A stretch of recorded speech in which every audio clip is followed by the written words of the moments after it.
Hey guys, so yesterday we went over the search warrant and what the law is about that. And I put that out there and didn't really say my opinion, but of course, my opinion is probably you could derive it from that video. Is that there's really nothing wrong with that search warrant. You're not going to be able to get it thrown out off of anything that I could see. It's pretty much standard fare for what it is.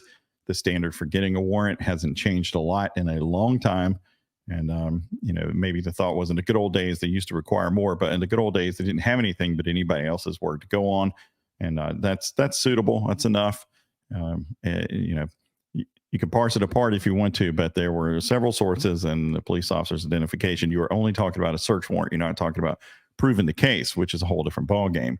And that's what we're going to pivot to today: is what are the charges? What are the elements of the crime? So let's look at that for Nick's case. And so moving past the search warrant to say, okay, so they got the warrant, they found what they found, and they made the charges. What are the charges and what do they need to do to prove that?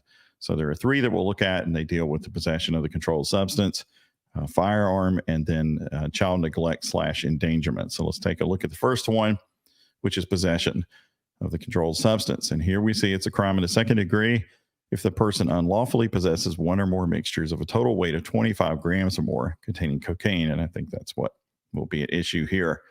So that's not a complicated statute. It says the person unlawfully possesses. So unlawfully, will Nick be able to show that he was illegally able to possess this cocaine? I don't think so. So the state's going to get that one. Possesses, it was in his home. He had dominion and control over that area, so that's going to count for possession. It doesn't have to be on his person at that time. And was it 25 grams or more? Well, the easy part of that is put it on a scale, and if it's over 25 grams or 25 grams or more, it meets the element. If it's 24.9 or 23 or whatever, it does not, right? But I've also seen people say, well, wait a minute, his wife is being charged with a similar crime over the same drugs. They can't both possess the 25 grams.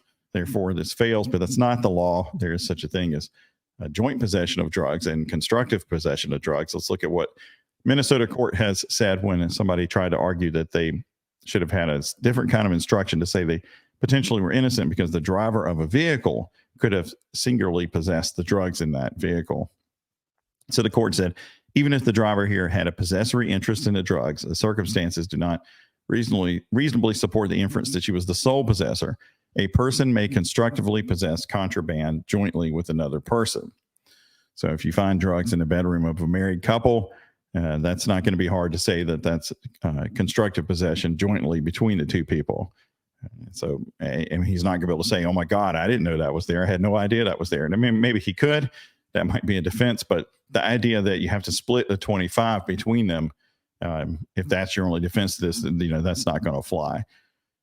So this crime is what it is, and the elements are pretty simple to look at and say, well, did he possess more than 25 grams of this or not? And the fact that there was another person involved, it won't be a defense to that.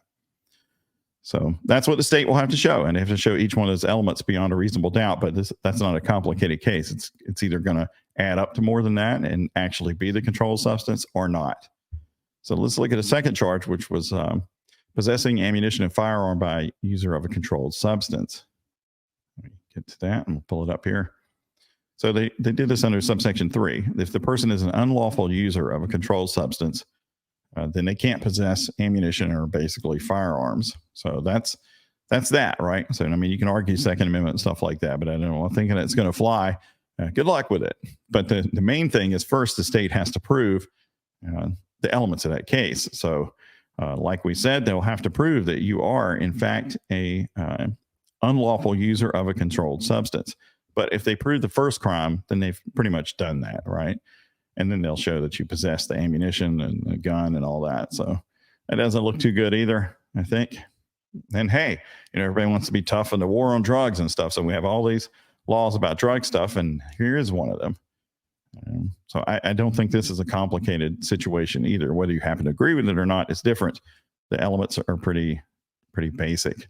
The third charge, I think, is the one that's going to be more a tougher situation for the state potentially, and a lot more facts needed. And that is this neglect or endangerment of a child. So let's look at what the law says on that. A person, parent, legal guardian, or caretaker, if they willfully deprive a child of necessary food, clothing, shelter, healthcare, or supervision appropriate to the child's age when they reasonably could do so. And the deprivation harms or is likely to substantially harm the child's physical, mental, or emotional health, and you're guilty of neglect. And it at least refers to punishment under subsection 2, which says that the person knowingly permitted continuing physical or sexual abuse of a child. So let's go back and look at what can we find for elements in this. Parent, well, that's a no-brainer there. Okay. And obviously, a parent here willfully deprives a child. So willfully has an intent element to it. And then it doesn't have to say, I want to starve this child or whatever. But if the child's in the home and you're in the home and the child's not getting what they need under the statute, you're not going to be able to claim that you didn't know about it and couldn't have done something about it. So that's also not going to be a difficult one under the circumstances. But then it does get more difficult here. So you have to deprive the child of not just the food or snack or whatever, but necessary food. Let's start with the food thing because I know that's being talked about a lot. Necessary food. So there's, again, this is a criminal statute. Beyond a reasonable doubt was the food that the kids didn't get at the time they said they were hungry necessary food. I'm not trying to be heartless here because obviously I think children can be neglected in various ways by parents when the parents are engaged in substance abuse. So I'm not trying to sweep this at all, but I am pointing out that this is legally a more difficult case to make because of these kind of words in it. And that they all have to, this has to be beyond a reasonable doubt. So was this food necessary food that was willfully deprived? Maybe and maybe not. I don't know. I know that the NIC side says that it's not what you think, that there was a misunderstanding. There was plenty of food there, but maybe not just what the child preferred. Then there's the other people saying, no, they couldn't get the food when they needed it. And then the clothing, of course, necessary clothing. If the kid has to wear the same clothes for several days, that's terrible. Is that necessary clothing that the child doesn't have? Yeah, right. They had shelter. Okay. I don't think there was a healthcare issue. There might be an issue of supervision at various times. That could be an issue too. So, these are the things that have to be discussed. And that's the nastier facts of the case and harder for the state to prove. But then also, if you're Nick, this is not the kind of thing you want to go to court over and talk about this and put your kids through it, because the kids are going to be evidence, right? As well as the people who have things to say about what they saw with the kids and stuff like that. So that's not good in either direction. Let's see what else is in this. So these things, they can't just be floating out there. They have to either likely to substantially harm the child's physical, mental, or emotional health, or they actually do it, right? So you take the food, the clothing, or whatever, and you say, no, that has to substantially harm the child's, say, mental health or physical health or emotional health. So it substantially harm it. So it can't be just slightly incidental. Like you have to do something that really can harm this child's physical, mental, or emotional health. And that may have been the case here, right? But it also may not. This is a battleground situation. This isn't like stick all the cocaine on a scale, and if it's over 25 grams, case is good, and if it's under, it's bad. These are things that you have to argue with a lot of evidence on both sides, I'm sure, which is probably nothing anybody really wants to do. I mean, the state doesn't want to put kids through this if they don't have to. And I'm sure Nick doesn't want his kids to go through this if they don't either. But this is the kind of thing that might go away if the case is reduced to a plea, of course. And then, of course, if it actually does result in substantial harm, then it's a higher level punishment there, of course, which it should be. It's interesting that it mentions punishment grid 2, where they talk about the parent knowingly permitting the continuing physical or sexual abuse of a child. Now, I don't think there's any allegation of the second part in there at all. So this would have to come under the physical side based on what I have seen.